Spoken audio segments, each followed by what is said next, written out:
Welcome to the Thunderdome, where we are going to be discussing Bruce Lee's favorite books from his own personal library today.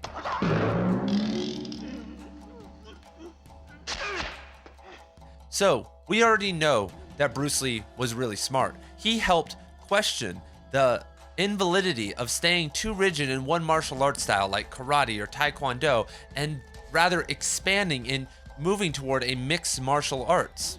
And if you look at most innovators, people that changed their discipline, they were very well read. And when we look at Bruce Lee's book list, he went very deep. There are some big names, some very hard books on here. And let's hop into it. But first, my name is Ian, and on this channel, we cover everything book and writing related. So subscribe if you guys want to see more videos like this. I will be covering really almost all of these books on the channel, reviewing them at some point. So let's look at the first section, which is Western philosophy. And first we have Summa Theologica by St. Thomas Aquinas. And I had to read this in a philosophy class at Utah State University, and it was a hard semester. We were reading Augustine and Aquinas and talking about that whole era, and it was some of the hardest reading I've ever had to do. And I'm interested to see if Bruce Lee read excerpts of this or if he actually read all of the things he's listing here. So Thomas Aquinas, if you guys don't know, was a Catholic/Christian philosopher. He helped progress Christianity by remixing at some level Aristotle. That's the basis, really. And what a really cool first person to have on the list, though. I remember one time I was in Oregon, I was hitchhiking. Some guy picked me up. I was trying to get to work as a ski instructor at Timberline, and he had all these books in his car, and he had this book in there. And I was like, "Did you read this?" And he was like, "Absolutely not. That was so hard." But because he was giving me a ride, I acted like I loved Jesus too, because he started within 30 seconds where he wanted to talk all about Jesus. Next on the list, we have An Inquiry Concerning Human Understanding by David Hume. This of course is a classic novel. This is a really big part of American history and Western history and the evolution of Western thought. And not really much to say. I don't have too much to say about this one. He has Meditations on First Philosophy by Rene Descartes. And if we move down a little bit further, the works of Bertrand Russell, the works of Plato, Ethics by Spinoza. And I'm mentioning those because there's some psychologists and other type of people in here. So we look at Descartes. So it really seems like he read some of the major works. So we look at An Inquiry, Meditations on First Philosophy, Aquinas, Ethics by Spinoza. And I'm so glad he included that. Spinoza is one of the most underrated and lesser known big name philosophers out there. And so many people, if you're spiritual or believe in, if you're an agnostic person, Spinoza, you have so much to give to Spinoza, so much credit. And at some level, Rene Descartes really ruined that whole legacy and really sucked us even deeper into the whole Christian myth against nature that Aquinas was getting us into. And Spinoza was persecuted as a Jew for even trying to think that God was multifaceted. And that idea helped influence Hegel, Schelling, and then Nietzsche. That whole line, which then influenced the postmodernists. Derrida and Foucault. So Spinoza is a very important person, and that whole lineage actually starts with Heraclitus back in Greece. So of course he worked the works of Bertrand Russell and of Plato. Bertrand Russell, that's interesting. Bertrand Russell I don't really view as maybe the best person to read the whole collected works of. So we also have some psychologists in here. We have The Undiscovered Self by Carl Jung and On Becoming a Person by Carl Rogers. Both good books, both very beginner books. And that's what I'm kind of seeing here, that these are all kind of beginner base level books. Like we eventually are going to be covering the collected works of Carl Jung on this channel. And The Undiscovered Self is like, I think I actually have it. I think I have it right here. This isn't the most major read. It's, large print in 100 pages. So that's all right, though. It's a great place to start with Carl Jung. If you've never read Carl Jung, read The Undiscovered Self. I'm starting to develop a course and build out, for this channel, and this is what we're starting with. Art of Worldly Wisdom by Baltasar Gracian. I've read that one in philosophy class. That one's a pretty good book. And then another psychologist, Hero with a Thousand Faces, Joseph Campbell. Obviously, The Hero's Journey, The Hero's Myth, diving into all that. And then Maximin's Reflections by Goethe. And I've never read this. Let me know down below. Has anyone ever read Maxims and Reflections by Goethe? I didn't know that was considered Western philosophy. Next, we have some works from the East. the works of Jiddu Krishnamurti. And if you guys have never heard or listened to or read Jiddu Krishnamurti, he is such an important figure because he helped influence Aldous Huxley and Christopher Isherwood. And if you guys know that whole lineage, Aldous Huxley helped influence our whole culture and all the huge names. He was George Orwell's freaking French teacher, which is so mind-boggling. And if you want, and that whole era and that whole group were together and made really a huge impact on our society by questioning certain things. But people like Aldous Huxley, Isherwood, maybe in Krishnamurti, maybe have ties to the CIA, but that's a whole other rabbit hole that you should go and explore on your own. But if you guys don't know Jiddu Krishnamurti, he's a very traditional type of guy. For being in the East and meditating, he doesn't take the meditation and yoga and ecstatic stuff very seriously. He's very serious about being rational and aware and have clarity. But I would go and I would recommend, I think it's called The First or Last Freedom. Think on these things. There's a ton of good books out there. A ton of great lectures. Go check out Jiddu Krishnamurti, and it's one of Bruce Lee's biggest influences. You can really see it because he talks about breaking out of systems and ideas. Next, we have the Tao Te Ching and the Way, by Chang Tzu and Lao Tzu, the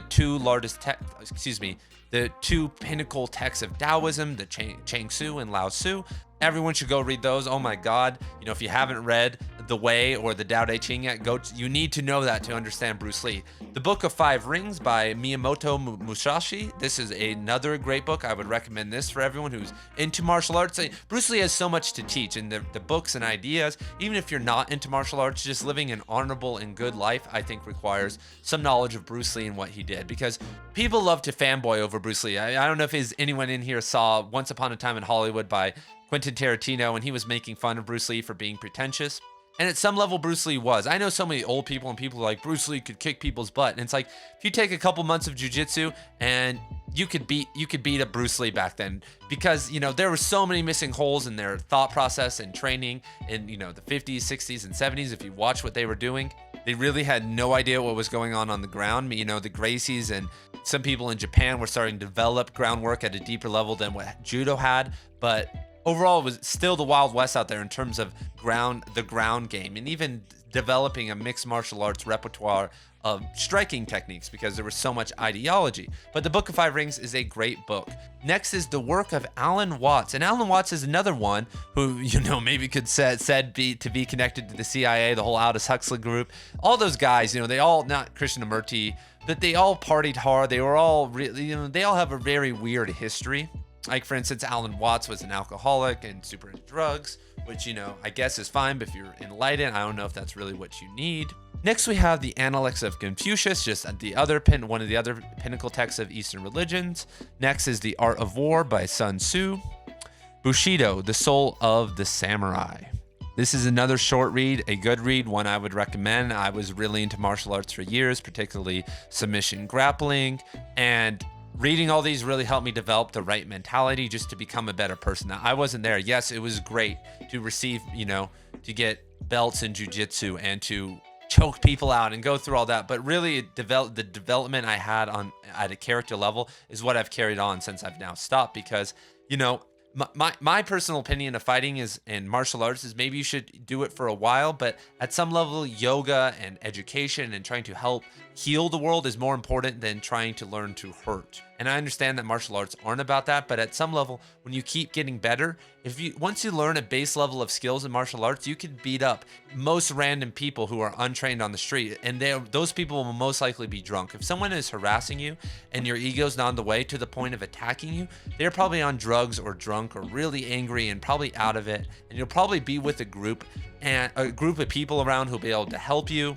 And I understand that there are also women who are listening to this, and women have a lot more training to do. That as a woman, if you want to be able to beat up if you're a 120-pound woman and a 250-pound man attacks you and you're alone, then you're going to have a lot more than a couple months training to be able to fend him off. That's just the reality of it. But you could also take up running as a skill. You could also, along with a little bit of martial arts training just to defend, you could also learn to run very well. That's what I've had to do in certain situations when I knew that I probably could have beat this person up. For instance, a homeless bum in San Diego attacked me randomly sometimes. Shout out California and all the homeless people.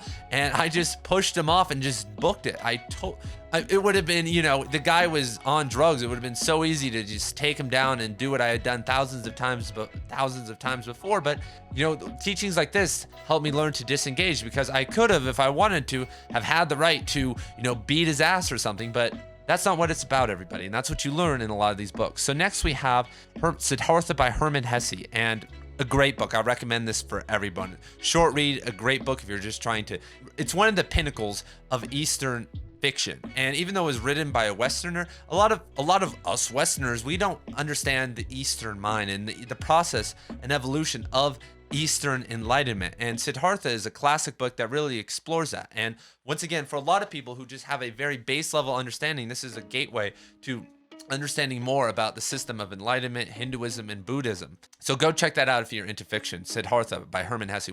That book is actually what woke me up. In 8th grade, I had a great teacher, and he gave me that book about a month into the year, and I went home and read it, and I was like, oh my God. And then boom, he gave me a ton of other books, but that was the one that really changed my life and helped me get into the East. Next, we have Buddhism by Christmas Humphreys. I think it's maybe Christopher Humphreys. And I wouldn't recommend this book, everybody. So everything we've looked at so far, I would probably recommend. Some of the philosophy books are going to be really hard and campy and draggy, but I would not recommend Buddhism by Christmas Humphreys. I read that once again a long time ago when I was starting my search into Buddhism in high school, and there are a ton of better works out there. I'll be covering that more on this channel, but just go read the Diamond Sutra or something. Go just read translations of some of the sutras if you want to learn more about Buddhism, or just read about the Buddha in general. Next is the Chinese classics compiled by James Legge. I don't know what those are. Once again, comment down below if you know what that means. And next is Living Zen by Robert Lisson. And Zen is such a great facet or sub-branch of Buddhism, and this is a pretty good book that I would recommend. Once again, there are a ton of great books about Zen, but most importantly, Zen is something that you can live. I would actually go recommend checking the works out of Iku, the poet, and hearing about his life. Listening to a History on Fire podcast about the life of Iku. It's free, probably on all major platforms. Look up the one on Iku. He was a Zen monk that was very, very advanced. He was also a prostitute lover, a drinker, a poet, and just lived a very deep life. But really, that his life and his work, and maybe a biography of him, really shows you some of the heart of Zen at a totally different level than just all the koan and meditation stuff. So now, American Self-Help.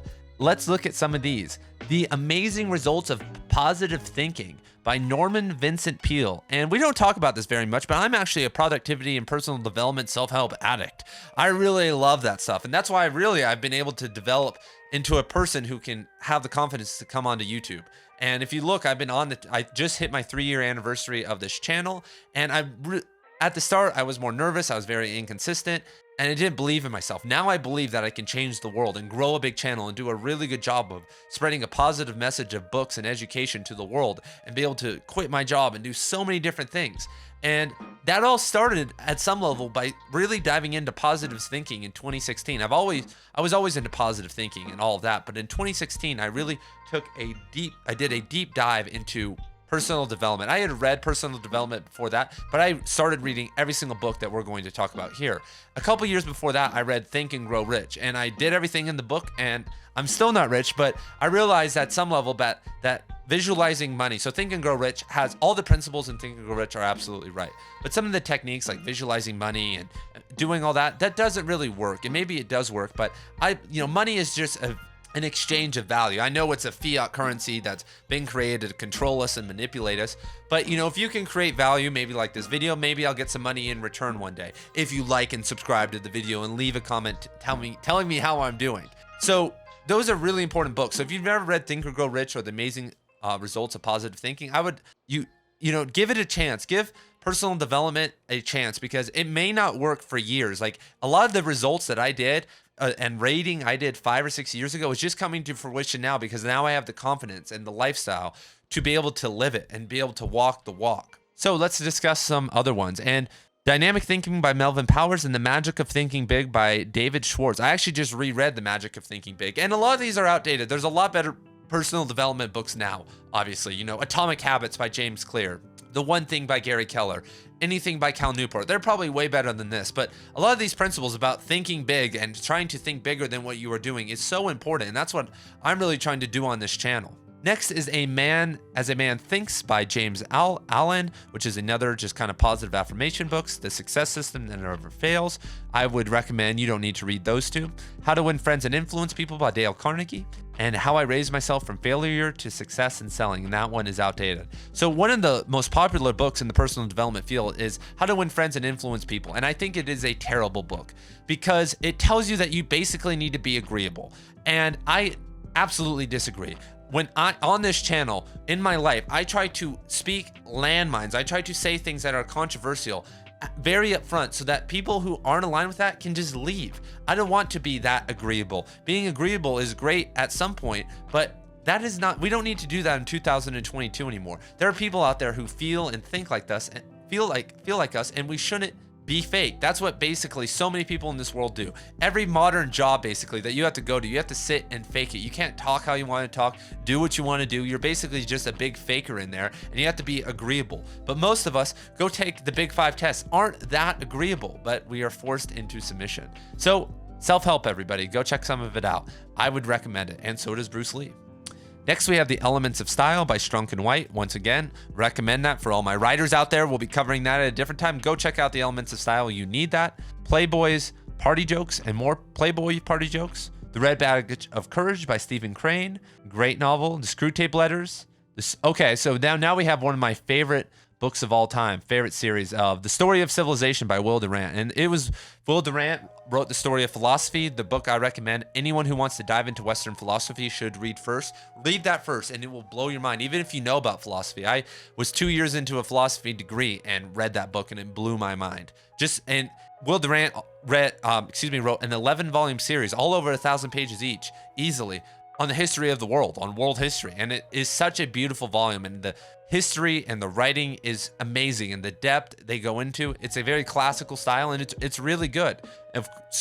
We have C.S. Lewis, The Screwtape Letters, which I think is a great argument against the devil and the whole concept of evil. The Red Badge of Courage, a great war novel, and then the works of Shakespeare. So that is what we have for Bruce Lee, everybody. So if you guys have any questions down below, let me know, and let me know which ones of these are your favorite, and go watch this video on David Lynch's favorite books right now. Peace.